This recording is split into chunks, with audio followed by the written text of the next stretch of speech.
Hello, welcome to Pre-Algebra Lesson 8.7. It's actually 8.7a. So here's two equations and a coordinate plane. My question is, what would a table of values look like for each of these two equations? In other words, find 3 points to go with each. So how do I do that again? I've been doing so much slope. Oh yeah, wait. So I just put an x and a y, and I picked some easy values, right? Like maybe 0, 1, and 2. Those are pretty easy, 0, 1, and 2. So then I stick them in, and I go 0 plus 1 is 1. That looks like a 6. It's supposed to be a 0. Trust me, it's a 0. Okay, anyway, 1 plus 1 is 2, and 2 plus 1 is 3. Okay, easy enough. How about, oh, the next one's not quite as friendly looking, is it? Do you think I should rewrite the equation, maybe? Might be easier, right? Wouldn't it be easy if we just got the x by himself? I think I'm going to do that. I think I'll just add the 2y to both sides. And then I'll have x equals 2y plus 3. Now, this is not slope-intercept form because that would be y equals mx plus b. But it's still an easier form to work with. So let's just use it. And now I'm going to stick in values for y instead of for x. Look, that 0 looks like a 0. What do you know? And then I can just simplify to find the x. So I'll do 2 times 0 is 0 plus 3 gives me 3. So I'll have 3, 0. And how about 1? 2 times 1 is 2 plus 3 is 5. So I'll have the point 5, 1. And what if I put in 2? 2 times 2 is 4 plus 3 is 7. Okay, so I got 3 nice points. And you could do other points, but we've got some. Now my question is, what do the graphs of these equations look like? They're both lines, right? Because they're linear equations. And what could happen if I graph these on the same set of axes? Let's try it. Let's do the first one first. So I got 0, 1, and then I got 1, 2, and then I got 2, 3. I might regret using this app for this. We'll see. And then I'm going to connect them with a straight line. So the slope is 1, and it just kind of goes like so, right? And then like so. Whoops, missed. And then like so. Sort of close-ish. Okay, anyway, the next one. I've got 3, 0, and I've got 5, 1, and I've got 7, 2. Okay, so then if I try to follow that, what is the slope of that guy anyway? Whoops, this is kind of bumpy looking, isn't it? Oh, man. Okay, right now, right off the bat, you see why you want to use a straight edge, because I want to know where those two lines cross. And though you can't really quite tell because neither of the lines is quite straight, they actually cross at the point -5, -4. Now, on the back of your packet of stuff, you had some extra graphs. And you could very easily graph these with the points here, but with a straight edge, and you'll find that they cross at the point -5, -4. Do you know what we have just done? With very little pain, we have just solved a system of linear equations. Because all that means is you got more than one, and you graph them on the same axes. So let's take a look at some notes. Now, these go on the back of the yellow foldable. And we're going to basically fill up the whole back of the foldable. Okay, so first of all, this is 8.7. If you'd like to keep, put that on there. And it's a system of linear equations. System of linear equations. I'm going to abbreviate equations. You don't have to if you don't want to. System of linear equations. And that is a set of 2 or possibly more. So for our purposes, this time it's going to be 2. So it's a set of 2 equations with the same variables, okay? Because sometimes you'll have A and B, sometimes you'll have R and S, most often you'll have X and Y, but we want to make sure we have the same variables, because otherwise it doesn't make sense, because the axes would have to be labeled 2 different things, and that doesn't make any sense. So a set of two equations with the same variables for which a common solution point or points is sought. Whoa, let me try that again. For which, I can't make an R. This is bad. There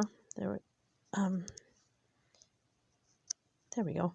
For which common solution point or points is or are sought. Common solution points, and I'll say point, and then I'll put the S in parentheses because maybe it's more than one, maybe it's not. That's supposed to be an S. Really it is. Okay, so it's a set of two equations with the same variables for which common solution point or points, and then we'd have to say is or are sought. Because if there's one point, it would be the is, and if it's more than one, it would be are. Okay, so then what would the solution then be of a system? Solution. Now you remember that the solution of an equation is the value or values of the variable that make the equation true, right? So a solution of a system of linear equations is going to be the point or points that make all of them true. So this is going to be all points x, y, all points x, y, or a, b if it happens to be that or something like that, right? X, y, that make both equations true.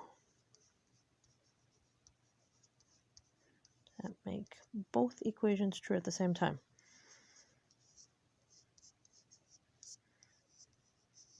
And from the warm-up, you can kind of get an idea of what could happen, and that's what we want to write next. Now, what does it mean that it makes both equations true? Well, that means that they would lie on both lines. So the points that lie on both lines. And we found one point that did that for the warm-up. Well, we almost found one point that did that. We should have found one point, but it seems I can't really use a straight edge on this tablet. Oh well. So anyway, a system of linear equations, a set of two equations with the same variables for which common solution points are sought. The solution of a system of linear equations is all points x, y that make both equations true.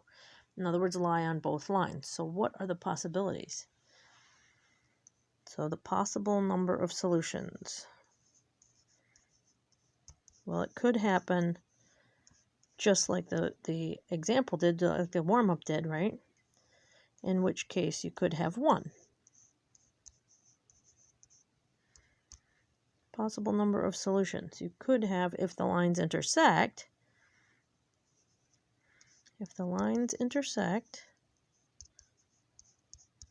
how many points can they cross? They can only cross at one, right? So you can just draw yourself just a little sketch. It doesn't have to be good. It just has to show that if they cross, they're going to cross at one point, right? So that would mean there'd be one, that would mean that there would be one solution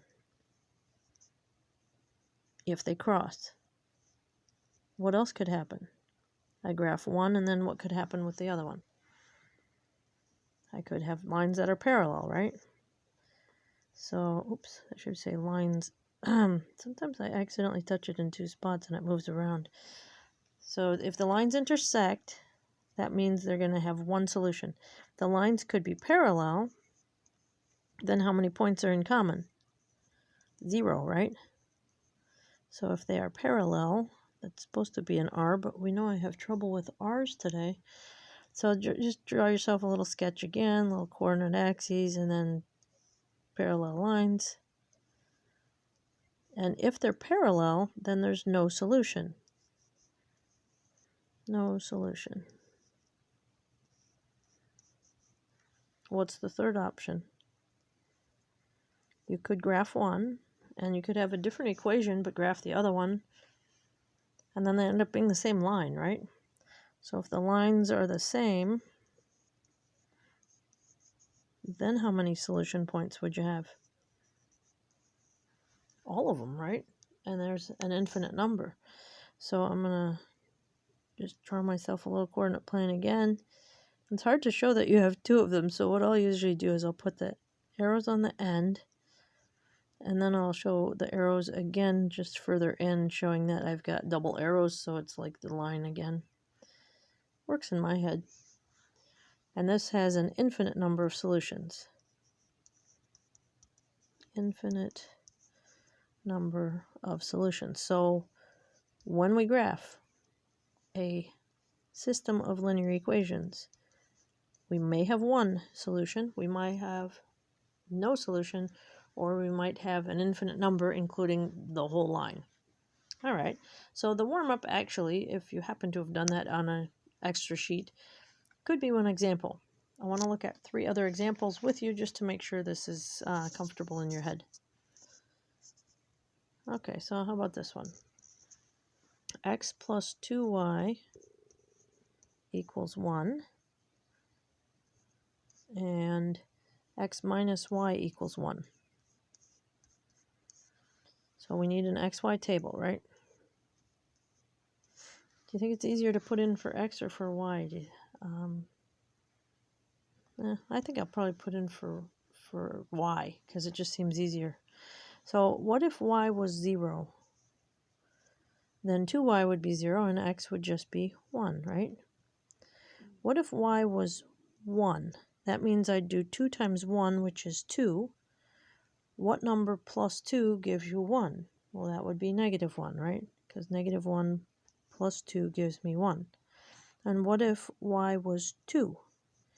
Then I would multiply 2 times 2 and get 4. What plus 4 gives me 1? And that would be negative 3, right? Because negative 3 plus, whoa, that's a bad looking 3. Negative 3 plus 4 equals positive 1. Okay, so now I can plot those points. I've got 1, 0. Whoops. 1, 0-ish. Negative 1, 1-ish. That was not 1, 0. What am I doing? 1, 0 is on the x-axis. Who was going to stop me there? Okay, then negative 1, 1, hard to stop me, right? Okay. Negative 3, 2.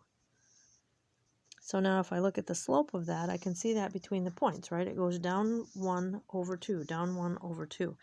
And if you have a straight edge, it makes it rather easy to graph that. So I'm going to go down 1 over 2, down 1. Oh boy, this is bad. The good news is it's it's proving to you that you really do want to use a straight edge, because it just makes it all so much better. Because I just can't make this straight without a straight edge. So that's the one weakness to this system. There are other ways to find out what the solutions are. And if you're having trouble graphing, you probably want a different system. Anyway, what if x was, what if x was 1? Then y would be 0, right?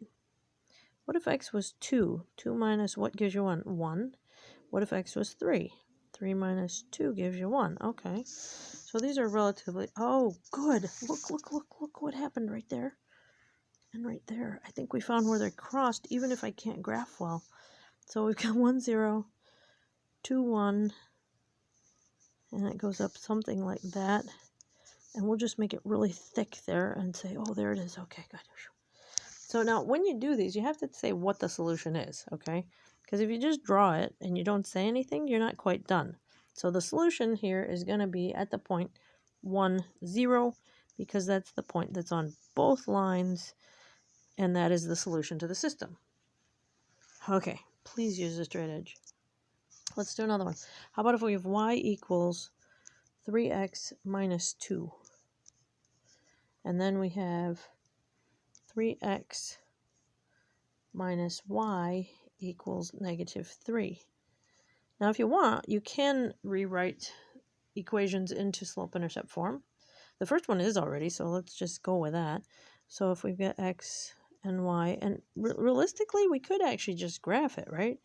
Like plot the point 0, -2, the y-intercept, and then go up 3 over 1. Except we know how much trouble I'm having, so I think we'll probably put some values in. So if x was 1, 3 times 1 is 3, minus 2 is 1. If x is 2, 3 times 2 is 6, 6 minus 2 is 4. So we've got 0, -2 on the y-axis, 1, 1, and 2, 4. So you see that the slope is 3, right? So it goes up pretty quickly. This is really not very good. Okay. And then, oh, this one doesn't look very friendly. I think I might be inclined to put it into slope-intercept form. So I think I'll subtract 3x, so then I have negative y equals -3x minus 3. Now I think I better divide everything by -1, right? And if I do that, I'll have y equals 3x minus 3. Whoa, that looks a lot like the other one, doesn't it? Because it's got a slope of 3, but the y-intercept is different. Okay, let's get a few points here. If x is 0, y is -3, which we already knew because it's the y-intercept. What if x is 1? 3 times 1 is 3, minus 3 is 0. What if it's 2? 3 times 2 is 6, 6 minus 3 is 3. Oh, so it's going to go up with the same slope, but it starts at a different point. So that's got to be parallel. So if it's parallel, I missed, by the way, as you can see. These are parallel, so there's no solution. Please use a straight edge, so yours is better than mine. No solution, because they are parallel. Okay. I bet you know what's going to happen on the third one. Probably good, because I don't think I can graph more than one more line. So we get 4x plus 2y equals 8. Ooh, this is in standard form, isn't it? And 4 and 2 both go into 8. I bet we could just use intercepts for this guy and just use 2 points. That's nice. So if x is 0, 4x is 0. 2 times what is 8? 4. If y is 0, then 2 times y is 0. 4 times what is 8? 2. So I've got 0, 4, and 2, 0. And then I'm going to connect those, or try. See, the thing of it is I'm using my finger, and I can't see around my finger to see where I write. So I'm doing the best I can. Okay, and then the other equation is y equals -2x plus 4. Let's find 3 points for that, x, y. So if x is 0, then -2 times 0 is 0, plus 4 is 4, right? Which is, this is in slope-intercept, so it'd have to be 0, 4. What if we got 1? -2 times 1 is -2. -2 plus 4 is 2. And how about if x is 2? Then I do 2 times -2 is -4 plus 4 is... Hey, wait a minute. Look at that. We got the 0, 4 and the 2, 0. And those were the same as those guys up there, which means we have the same line. So we would say infinite number of solutions. Infinite number of solutions. We could also say same line if you wish. Same line. So remember, what you're doing basically is you're graphing both of the points, both of the lines on the same set of axes and seeing where they cross. Please use a straight edge. But you know what? You have a really short assignment for tomorrow, and you're not actually graphing anything. That's going to come the next day when we do more or less a work day. Because what you're going to do is, the only thing you're going to do is check to see if a point is on both lines. So let me change color here. And let's say we want to know if the point, how about 1, 2 is on both lines.